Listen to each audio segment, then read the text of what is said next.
ご視聴ありがとうございます。今回は東京メトロの駅に擬態したある鉄道会社の駅のご紹介です。突っ込みどころ満載な駅ができた事情とその痕跡、わずか3駅の路線が担う大きな役割と、そして人気が少ない理由に注目です。ここは東京メトロ有楽町線の池袋駅。有楽町線は3駅先の小竹向原まで副都心線と並走し、駅の手前で線路が合流。さらに小竹向原からは、向かって左の和光市方面と、左下の西武線方面に線路が分かれます。次は要町です。The next stop is 要町。ここから西武線に直通する小手差し行きに乗ります。和光市方面は和光市までが東京メトロの路線ですが、西武線方面は小竹向原から西武の路線となるため、モニターのラインカラーも小竹向原を境に異なっています。一駅手前の線川を出たところで、線路が分岐しています。これは、小竹向原の登り方にあった平面構造を解消するため、新たに建設されたトンネルです。この連絡線を取り上げた動画もありますので、概要欄から見てくださいね。小竹向原の登り方は、上下線がそれぞれ3本ずつある、国内の地下鉄でトップクラスのフル装備区間です。視界には2本しかありませんが、右側の壁の向こう側に、さらに線路があるのです。ポイントの曲線が緩いためか、速度をそこまで落とさなくて済んでいます。駅の手前で、一番外側から一番内側の線路へ移動します。ここが、境界駅となる小竹向原です。意外にも、ホーム自体は2面4線のシンプルな構造で、目立ったカーブもありませんが、駅の上り方では有楽町線と副都心線が、下り方では和光市方面と西武線方面がそれぞれ合流分離しているため、運行上は非常に重要な駅です。ホームはこんな感じ。柱やタイル、壁面の仕上げが、東京メトロの前身である、営団地下鉄を感じさせます。境界駅だけあって、駅名板には西武鉄道のナンバリングも付けられています。このように、路線の途中で乗り入れ先と接続する路線は、東京の地下鉄では珍しいものです。和光市方面は内側と外側を両方使っており、これを利用した追い越しも行われています。一方、西武線方面は内側2線のみ。なんだか裏がありそうです。というわけで、このまま西武線方面の列車に乗って、西武線に入ります。下り方の渡り線は、内側から外側に向かうもののみで、逆向きのものはありません。これが、西武線方面の発車番線が内側2線に限定されている理由です。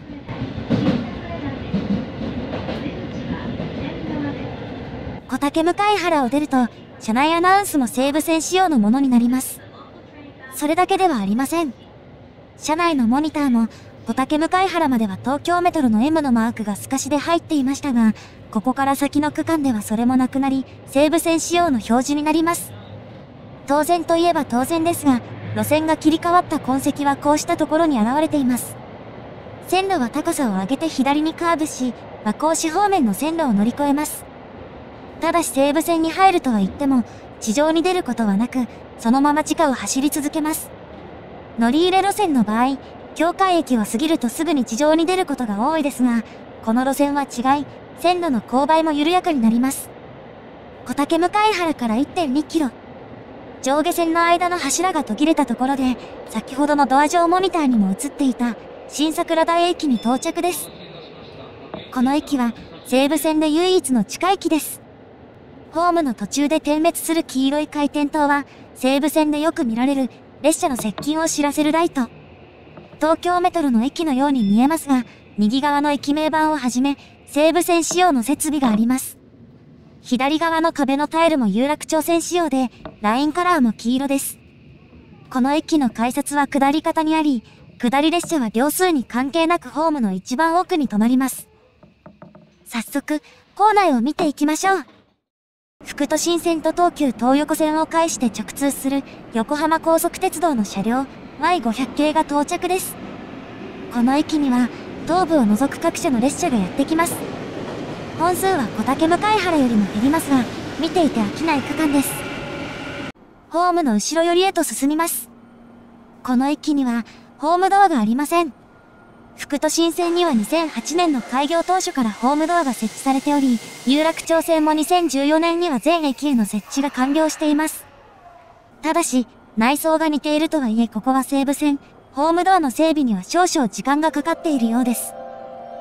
そして駅名板のうち、線路の間の柱についているものは大きめサイズですが、壁面のものはラインカラーの太さに合わせた上下が狭いタイプとなっています。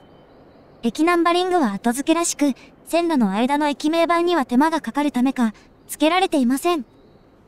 また、先ほど少しだけ映っていた壁面には、2種類の水道がついています。これもまた、営団地下鉄を彷彿とさせるアイテムの一つです。かなり古びた感じですが、今でも水を出すことができます。ただし、蛇口には水の成分が固まったような汚れがついており、この水を飲むのは勇気がいるかもしれないですね。一方視線を下に移すと、足元には西武線の乗車位置目印が。ただし、柱のたもとには、営団の乗車位置目印があります。ホーム上ではなく、あえて線路の間に設けられた、ラインカラーの輪っかが3つ並んだこのスタイル。ある意味この駅の営団らしさを象徴していますが、今では必ずしも必要なものではないため、場所によっては取れたままになっています。構内に西武と営団が同居する新桜田駅。この辺りで、この駅の立ち位置のおさらいと歴史をご紹介します。この駅は直通各線のネットワークの中で、この場所にあります。先ほど通った小竹向原と次の練馬の中間にある駅です。有楽町線と副都心線は練馬駅から西武池袋線に直通しています。そしてこの区間は池袋線ではなく西武有楽町線という別の路線となっています。これは練馬から新桜台に向かう列車の全面展望です。有楽町に行かないのに有楽町線という名称がついていることからもわかる通り、この路線は直通運転のために新しく建設されたものです。新桜台が開業したのは1983年10月。ただしこの時開業したのは小竹向原、練馬間の全線ではなく小竹向原から新桜台まで。もともと新桜台は計画にない駅でしたが、当時練馬駅周辺で行われていた高架化工事に時間がかかっていたため、暫定的にこの駅を終着駅とすることになったのです。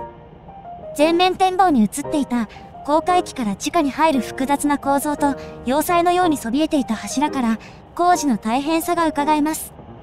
そしてこの左側に池袋線の桜台駅があります。トンネルの幅が広いのはそれが関係しているのでしょうか。路線が練馬まで延伸されたのは1994年12月。ただし新桜台から練馬までは単線で、全線が複線化されたのは98年3月のこと。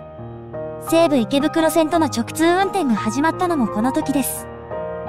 一方和光市方面は87年8月に和光市まで路線が延伸されて東武東上線との直通運転が始まり、西武側の工事に時間がかかっている間に直通運転では東武側に先を越されてしまいました。なお、西武有楽町線の開業当時、路線延長は 1.2 キロしかなく、自社の車両は導入されませんでした。当時の営団から7000系を借り受けた上で、西武の乗務員によって運行されていたのです。なお、7000系は先日営業運転を終え、48年の歴史に終止符を打っています。指令も西武の職員が行い、小竹向原の構内までは営団が、新桜台の構内は西武が取り扱っていた一方、保安装置や無線装置は営団と同じ方式でした。この駅が営団の使用で建設されたのは、今も当時も地下駅を持たない西武が独自の仕様で建設するよりも、営団の仕様を取り入れた方が楽で、コストも抑えられると考えたからかもしれません。この駅を行き交う列車は、日中1時間あたり、片道10本のうち2本は通過列車なので、停車するのは8本です。ただしこの動画は、今年3月のダイヤ改正の前に収録したもの。今年3月のダイヤ改正で一部区間の列車が削減されたため、現在では6本にまで減っています。西武デザインの発車案内表示器をよそにこの駅を通過する快速急行は、2013年に設定された当初は停車していたのですが、2020年3月のダイヤ改正からは通過となってしまいました。また、2017年3月のダイヤ改正で設定された有料座席指定列車、エストレインも、この駅には止まりません。改札口へと向かいます。この部分だけ見ると、まさしく営団地下鉄の駅です。この無機質な内装から漂う、物寂しい感じがたまらないですね。ただし、後ろを振り向いたところにある方面案内は、もちろん西武仕様です。このまま、改札の外に出てみます。そう、この駅は西武線の駅。東京メトロのフリー切符では出場できないのです。自動精算機にはしっかり西武鉄道のロゴが入っており、画面にも西武鉄道のキャラクターがいます。ここまで来れば当たり前ですが、駅名看板や改札機、運賃表も西武線の仕様。この水色と紫のライトは、西武線の改札の特徴です。以前ご紹介した、駅で乗り降りできないサイクルトレインの動画にも出ていたあの改札機、皆さんは覚えているでしょうか？この動画のリンクも概要欄にありますので、ぜひ見てくださいね。一方、構内の様子を見ると、ほとんど人気がないのが気になります。西武有楽町線自体は、西武と東京メトロをつなぐ重要路線ですが、この駅の乗降客数は周辺の駅に比べて圧倒的に少なく、そして東京23区の駅としては1万人を割り込む数少ない駅です。そしてそこには、この駅が抱える立ち位置が関係しています。先ほどの地図にもありましたが、この駅の近くには、西武池袋線の桜台駅があります。新桜台という名称も、桜台から取ったものです。池袋まで行く場合、桜台やその隣の江古田からは178円で行けますが、新桜台からだと東京メトロとの乗り継ぎになるため、315円かかります。ちなみに、新桜台から練馬まで戻って池袋に行く場合、西武線内だけで済むので、178円で行けます。池袋から先の東京メトロ線内に行く場合も、隣の小竹向原や、そこから和光市方面に一駅の氷川台の方が、西武線の運賃がかからないので安くなります。氷川台には急行が止まりませんが、それでも新桜台より本数が多く、小竹向原には S トレインを除くすべての列車が止まるなど、利便性の差も歴然です。また、副都心線開業前、新桜台駅の列車本数は、日中1時間あたり4本しかなく、この駅の扱いが伺えます。副都心線の開業で列車本数が増え、それまで5000人程度だった乗降客数も1万人弱まで増えましたが、周辺の駅よりは少ない状態が続いています。改札口の券売機も2台だけ。横のスペースは、後から券売機を増やすために開けていたものが結局使われなかったらしく、寂しい感じです。改札の外には、こんな看板があります。構内でもひときわ目立つ古瀬の看板の右下には、昭和58年の文字が、この駅が開業した時からあるもののようです。出入り口の距離だけだと、桜台よりも隣の江古田の方が近そうですね。一旦地上に出てみます。この駅はほぼ全体が片側2車線の道路の下に建設されており、小竹向原の手前のカーブのところまで、この道路の下を走ります。ただしこの道路は、今私がいるあたりでカーブしています。反対側の様子がこちらです。道路は左にカーブした後、立教で池袋線をまたぎますが、線路はこの辺りから右にそれていき、練馬駅の手前で池袋線と合流します。ホームの途中で、線路が下に砂利が敷かれたタイプになったのは、民有地の下を通るため、騒音を抑える必要があったからです。ちょうどこの辺りで線路が道路の下から外れることが、よくわかります。一方、出入り口の外観がこちら。レンガで覆われたこの作りは、最近の東京メトロの駅ではまず見かけないものですが、外装に使われているこのレンガは、小竹向原駅の出入り口と同じデザインです。出入り口の構造自体は違いますが、営団の仕様に乗って作られたことがわかりますね。ホーム階に降りてきました。序盤の前面展望ではよく見えなかった登り方へと進んでいきます。壁面は白で、レンガが貼られた部分とはまた違った印象です。基本的な部分は営団仕様ですが、看板類だけ西武という、何度見てもシュールな作りです。下り方に改札があるこの駅ではここまでやってくる乗客も少ないらしく、床面もすすけた感じです。この雨漏りも、下り方にあったら即直されているはずです。線路の向こうから、先ほど見た列車の逆バージョン、東急線、みなとみらい線直通、元町中華街行きが通過です。これは30分に1本運行されている西武線からの最速達種別です。小竹向原から先では、東武線からの列車と合わせて15分間隔になり、副都心線内では急行、渋谷から先の東急線とみなとみらい線では特急になる、2回にわたって種別を変える列車です。全区間において、F ライナーの通称があります。この駅の上り方で上下線の間の柱がなくなる場所がありましたが、暫定開業した時はこの場所にポイントがあり、列車の折り返しに使われていたようです。中間駅となった今ではポイントはありませんが、奥の線路の間の部分が V 字型に削られており、痕跡が伺えます。有楽町線直通の新木場行きに乗って、この駅を後にします。ご視聴ありがとうございました。